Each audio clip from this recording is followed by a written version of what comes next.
একজন মা তার ছেলেকে জন্ম দেন পেট থেকে, আর একজন স্ত্রী সেই ছেলেটাকে স্বামী হিসেবে জন্ম দেন হৃদয় থেকে। একজন মা তার না দেখা ছেলেকে অনুভব করেন পেটে হাত রেখে 10 মাস, আর একজন সেই অচেনা ছেলেটাকেই অনুভব করেন বুকে হাত রেখে সারাটা জীবন তার স্ত্রী। একজন মা জন্ম দেন একজন শিশুপুত্রকে, আর একজন স্ত্রী জন্ম দেন একজন পরিণত পুরুষকে। একজন মা তার সন্তানকে হাত ধরে হাঁটতে শেখান, আর একজন স্ত্রী সেই সন্তানের হাত ধরেই জীবনের সমস্ত পথ হাঁটেন। একজন মা তার সন্তানকে কথা শেখান, একজন স্ত্রী প্রিয় বন্ধু হয়ে সারা জীবন তার কথা বলার সঙ্গী হয়ে ওঠে। সন্তানের দায়িত্ব কাঁধে আসতে মা তার সমস্ত পৃথিবী ভুলে যান, আর সেই সন্তানের দায়িত্ব নেবেন বলেই তার সমস্ত পৃথিবীটা ছেড়ে একদিন স্বামীর ঘরে চলে আসেন স্ত্রী।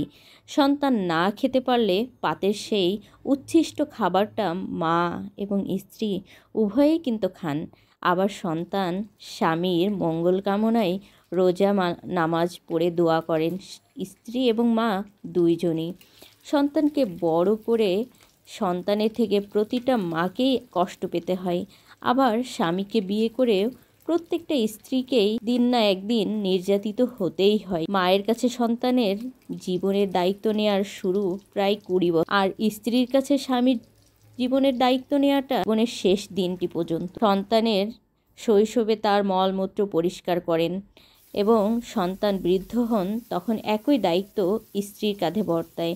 মায়ের কোল হলো সেই কোল যেখানে সন্তানের জন্ম হয়, প্রথম বিছানা, আর স্ত্রীর কাছে জীবনের শেষ বিছানা পর্যন্ত। কিন্তু সমাজ পরিস্থিতি আজ এমনই যে একটা ছেলেকে বিয়ের পরে মায়ের সাথে স্ত্রী তুলনা করে প্রতিটা মুহূর্তে মাকে শীর্ষস্থানে রাখেন, আর স্ত্রীকে একেবারে নিচু নজরে দেখা হয়। স্ত্রীর মাঝে তুলনামূলক দ্বন্দ্বে বারবারই গর্ভ থেকে জন্ম নেওয়াটাই মা আর স্ত্রীর মধ্যে সবচেয়ে বড় পার্থক্য হয়ে থাকলে তাহলে শেষ কথা একটাই বলবো, একজন মা আপনাকে গর্ভে ধারণ করেছেন, অন্যজন আপনার সন্তান গর্ভে ধারণ করবেন। একজন আপনাকে জন্ম দিয়ে মা হয়েছেন, অন্যজন আপনার জন্য আরেকজনের মা হবেন। এটাই পৃথিবীর নিয়ম। তাই প্রত্যেকটা মাকেই সম্মান দিন, সেটা স্ত্রী হোক, বোন হোক, মা হোক।